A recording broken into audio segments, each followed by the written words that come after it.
क्या एक कोई बाइज्जत कौम अपने शहरियों को ये करने देगी? आज आप पाकिस्तानी बाहर देखें, जो आपको 10 अरब डॉलर की रेमिटेंसेस बेचारे सुबह से लेकर शाम काम करके भेजते हैं, उनसे देखें क्या जलील किया जाता है उनको। ये क्यों किया जाता है?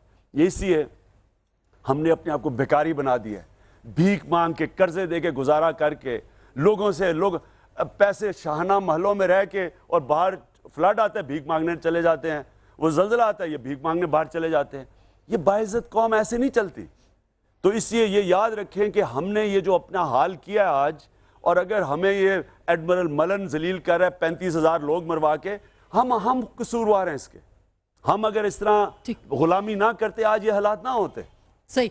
हमारा ये डायलॉग कौमी मुकालमा नौजवानों का इमरान खान साहब से चलता रहेगा। एक छोटी सी ब्रेक ले रहे हैं। ब्रेक के बाद अमन के रोड मैप के ऊपर बात होगी और ट्रेड नॉट एड को किस तरह से इम्प्लीमेंट किया जाएगा, पार्लियामेंट कैसे बाइख्तियार होती है, और क्या सारी पॉलिसीज पार्लियामेंट में बनती हैं, क्या नहीं बननी चाहिए, इस पर भी बात होगी। एक छोटी सी ब्रेक, मिलते हैं ब्रेक के बाद।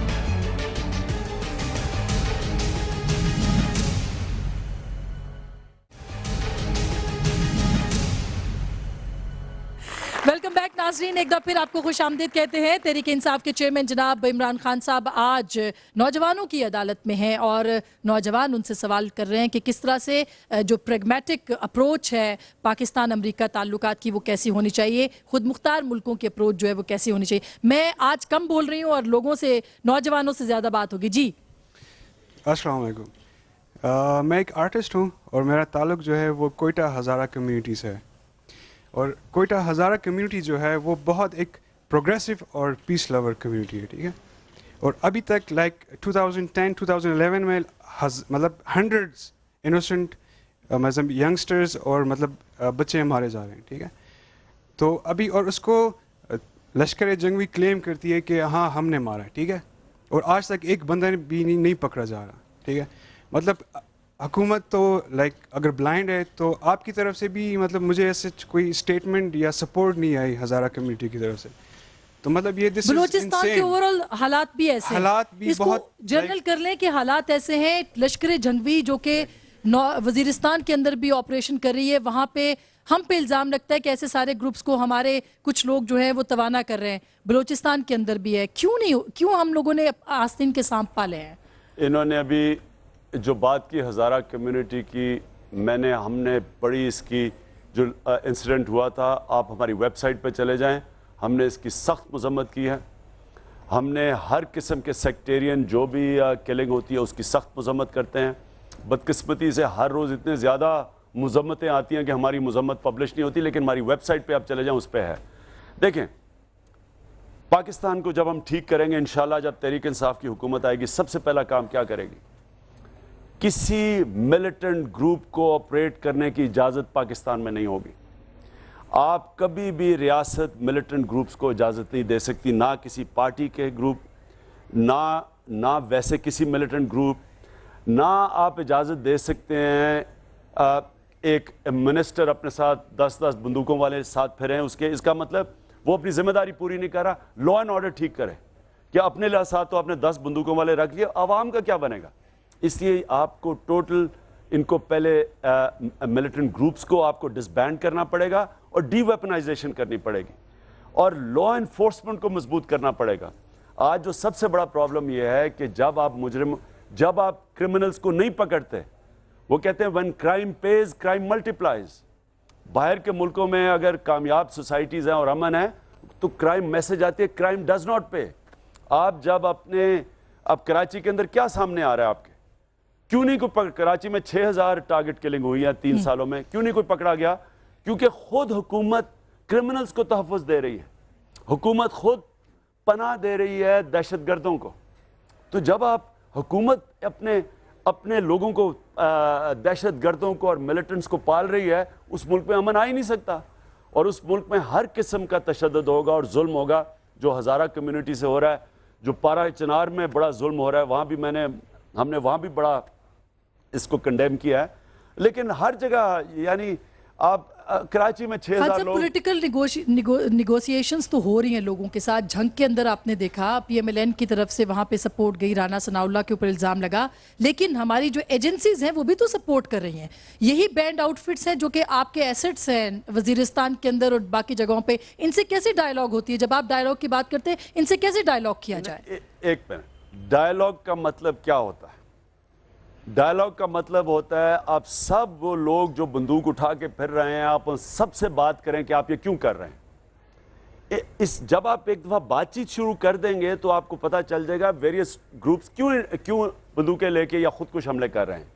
आप फिर इनको आइसोलेट करेंगे। कई लोग इसलिए लड़ रहे हैं, अब मैं इसलिए लड़ रहा हूं कि जनाब बम पड़ा है या ड्रोन की वजह से या बमबारी की वजह से मिलिट्री ऑपरेशन में मेरे घर वाले मारे गए हैं, मैं बंदूक पकड़ के बदला किधर लूंगा? मैं तालिबान बन जाऊंगा। मेरा अपना अंदाजा ये है कि अक्सरियत आपके कबायली इलाके में जो लड़ रही हैं वो ये लोग हैं। उसके बाद फिर आप लोगों को एक्सप्लॉइट कर सकते हैं। मुझे गुस्सा है, मुझे डिफरेंट ग्रुप्स फिर रहे हैं, मुझे इस्तेमाल करेंगे किसी तरह भी, सेक्टेरियनिज्म में मुझे इस्तेमाल करेंगे। तो इसलिए आप डायलॉग से सबसे पहले तो अमन लेके आए ना अपने कबायली इलाके में, क्योंकि जो फुट सोल्जर्स हैं, जो असल में जो इन ग्रुप्स के फुट सोल्जर्स वो आपके कबायली लोग हैं इस वक्त। इनको अमन लेके, इनको अपने काबू में लेके आए, इनको पीस, ट्रूथ एंड रिकंसिलिएशन करें। फिर आप आहिस्ता आहिस्ता आइसोलेट करते जाएंगे असल ग्रुप्स जो रिकंसाइल नहीं हो सकते। और ये सब कौन करेगा? ये गवर्नमेंट, ये पॉलिटिकल गवर्नमेंट करेगी। वो तो MNAs तो अपने इलाकों में जा नहीं सकते, पॉलिटिकल लोग तो अपने इलाकों में दाखिल नहीं हो सकते। इंशाल्लाह आपको तहरीक इंसाफ की हुकूमत करके दिखाएगी, क्योंकि आपको पता है जितने भी आए हैं, जितने भी अभी सर्वेज आए हैं कबायली इलाके के, सबसे पॉपुलर गवर्नमेंट तहरीक इंसाफ है। तहरीक इंसाफ बातचीत से अपने कबायली लोगों को अपने साथ मिलाएगी। और जो असल दहशतगर्द हैं, याद रखें, इनमें से असल कई लोग जो अपनी नफरतों से, जो उनका कोई दीन का कोई आइडिया है, उसकी वजह से लोगों को टारगेट करें, आप इनको आइसोलेट करें। अभी हम क्या कर रहे हैं, हम सबको इकट्ठा कर रहे हैं और वो जंग बना रहे हैं जो जीत ही नहीं सकते हम कभी। ये तो चलती जाएगी ऐसे।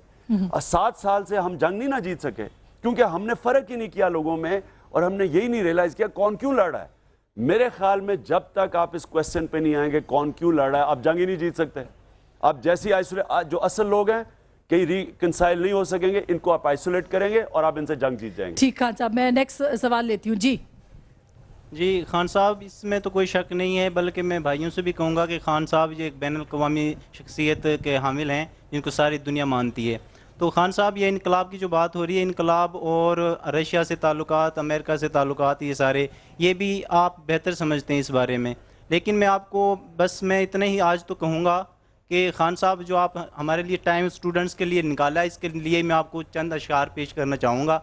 गज़लें तो कही हैं हमने बहुत, उनसे न कहा अहवाल तो क्या, कल मिसले सितारा उभरेंगे हैं आज अगर पामाल तो क्या, जीने की दुआ देने वाले ये राज तुझे मालूम नहीं, तख्लीक का एक लम्हा है बहुत, बेकार जिए 100 साल तो क्या।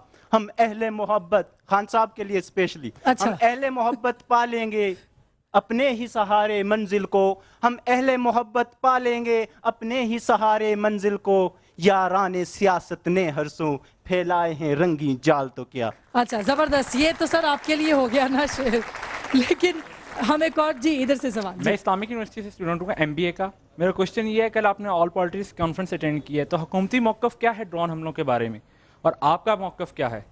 क्या आपने कहा मिलिट्री सोल्यूशन नहीं है? ये भी पूछे कि मनवा सके हैं आपके नहीं? आपने वहाँ पे साइन भी नहीं की किसी जगह पे, वो क्या प्रॉब्लम था आपने जहाँ पे सिग्नेचर्स नहीं किया ऑल पॉलिटिक्स? नहीं, वो तो कर लिए थे, उसके बाद सिग्नेचर्स तो हो गए थे। ओके सर, आप जवाब दीजिए इसका। जी, ड्रोन्स के ऊपर मेरा क्या है? और वो मौक़िफ़ मैं इसमें ऐड कर देती हूँ कि हम ये एक्सपेक्ट कर रहे थे कि इसमें बड़ा स्ट्रॉन्ग मौक़िफ़ आएगा, लेकिन किसी भी पॉलिटिकल जमात ने उस तरह से नहीं किया। मियां नवाज शरीफ ने बात की, उन्होंने ये भी कहा कि हमें अपनी गलतियों का एहसास करना चाहिए। क्या आप नहीं महसूस करते कि ये वो वक्त है जिसमें अपने गिरेबान में हमें झांकने की ज़रूरत है? देखिए ना, या तो कोई स्पेसिफिक बात करें, मुझे पता चले। गलती तो सबसे बड़ी ये है कि पैसे लेके किसी और की जंग लड़ ली, तो ये तो हम पहले से लगे हुए थे। क्या ना, ये तो अब पहली दिन नहीं है कि हम ये कह रहे हैं कि, और ये था ही गलत, सारी जंग गलत थी। और हमने, देखिए ना, अब पैसे लेके जंग लड़ें और वो भी अपने लोगों को मारें, इससे बड़ी हिमाकत और ये इमोरल कितना है। यानी कितनी ये जुल्म की इंतहा है। मुझे तो दुनिया में कोई मिसाल ही नहीं पता कि मुल्क जो फतह ना हो। हम अफगानिस्तान में तो चलो फतह करके उन्होंने फौज खड़ी किया, इराक में हमें तो नहीं फतह किया। वो कौम कैसे अपने लोगों पे बमबारी करे किसी और से पैसे लेके। मैं तो हमेशा इसके खिलाफ था और इसका ये नतीजा होना था। लेकिन ड्रोन्स के ऊपर याद रखें, ड्रोन्स हमारी गवर्नमेंट की परमिशन के साथ हो रहे हैं। ये वैसे नहीं कर रहे। वो आप कंडेम इसलिए करते हैं कि मुनाफिकत कर रहे हैं।